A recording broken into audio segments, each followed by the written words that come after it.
Adin Ross might have just made the biggest mistake of his life, and he moved and he did a stream on Kick, streaming the Super Bowl, which comes with a whole litany of its own problems. But Adin Ross, I'm not happy with what Twitch is doing apparently, and he was moving off the platform. He did a whole talk about it, and the things he said he could do on Kick was a little crazy. So I'll still stream on Twitch if that's what you guys want.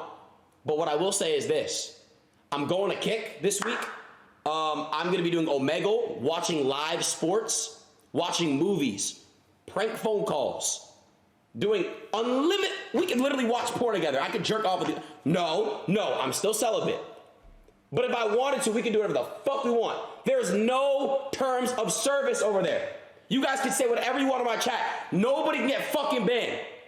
If you love people and no, fuck that. If you believe some shit and you want to type that shit, say what the fuck you want. So a couple wild things from Aiden there, but I don't think he really knows what terms of service means. It's like Twitch has a terms of service, but that doesn't mean you can just do whatever you want if a website doesn't have a terms of service, because there are still legal things in action. He says on there we can watch live sports, we can watch movies, but no, you can't, because that's still copyright problems. That's why YouTube and Twitch have terms of service, things that they implement so that they can protect themselves and protect you from huge lawsuits over copyright stuff. I don't think he fully knows what terms of service means or what it does, because he just seems to think that Kick, no terms of service, which I don't know is true really, but he seems to think no terms of service, I can do whatever I want.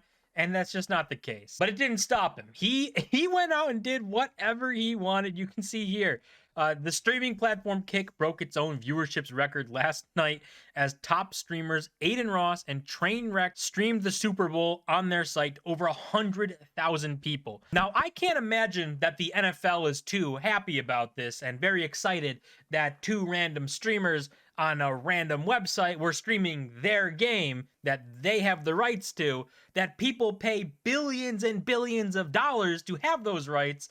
I can't imagine that they're going to be very, happy and, lenient with them streaming this. But you can see this stuff here. Aiden had over 100,000 viewers, Trainwrecks about 21,000.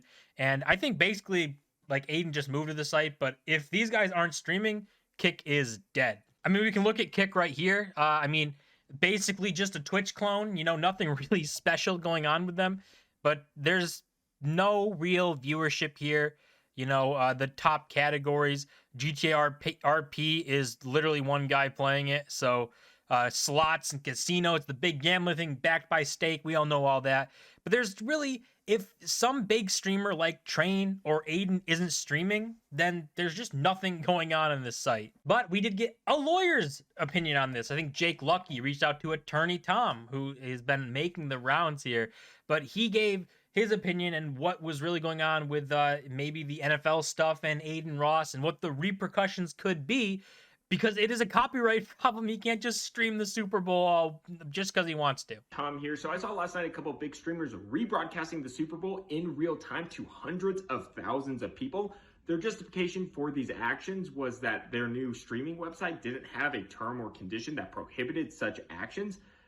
But there's a big problem with that. It is still copyright infringement. It doesn't matter what the terms or conditions were on that particular platform, because the NFL is the one who owns the copyright. So unless they got permission from the NFL to restream the game in real time, that is likely copyright infringement with damages in the millions and millions and millions of dollars. The only hope that these streamers have is that the NFL does not pursue legal action, because if they do, they could be in real trouble. So it's all broken down right there. It has nothing to do with the website that you stream on and everything to do with the content that you're streaming. The DMCA is ruthless. These people go after anyone and everyone and take any penny they can. That's why YouTube had to set up their content ID system, and it really favors DMCA people and putting out those things, because the DMCA whole thing, just nobody wants to touch it because they are ruthless. And the only way that Aiden can be safe from problems from this is if the NFL doesn't sue him. That's literally it. Because he streamed their copyrighted material. So that is the only thing he's got to be praying for, is that they don't sue him.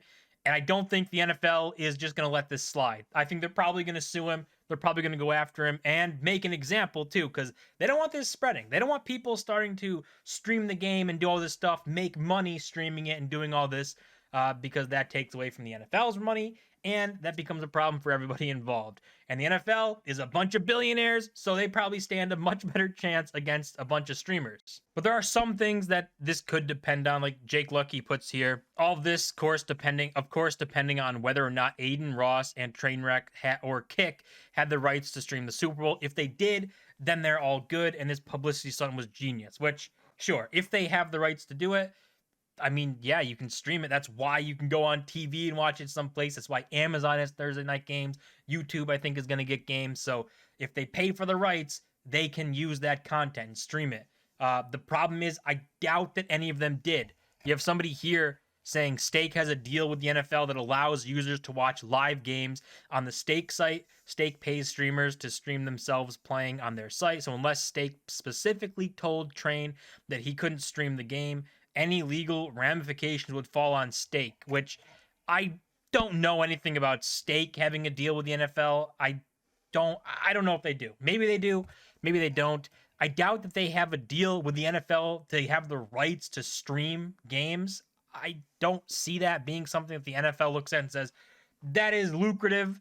You know, Stake is obviously much bigger than Amazon and Apple and YouTube, obviously. So they would, of course, go with Stake. But I don't know. Maybe they do. Maybe Stake has the rights. Maybe this was all publicity stunt to give Kick more users, I guess. It's not going to work. You know, I don't think they're going to steal users from anywhere. But I do think that the more likely thing to happen is that Kick didn't have the rights, Train and Aiden didn't have the rights, and I think the NFL comes down and makes a point to take millions and millions from these guys as DMCA strikes and stuff, and make a point to like the streaming world to say, you know, you can't do this, and they're not going to want people to think that they can get away with it. But that's gonna do it for this video. As always, remember to smash the like button and subscribe, and I'll see you guys in my next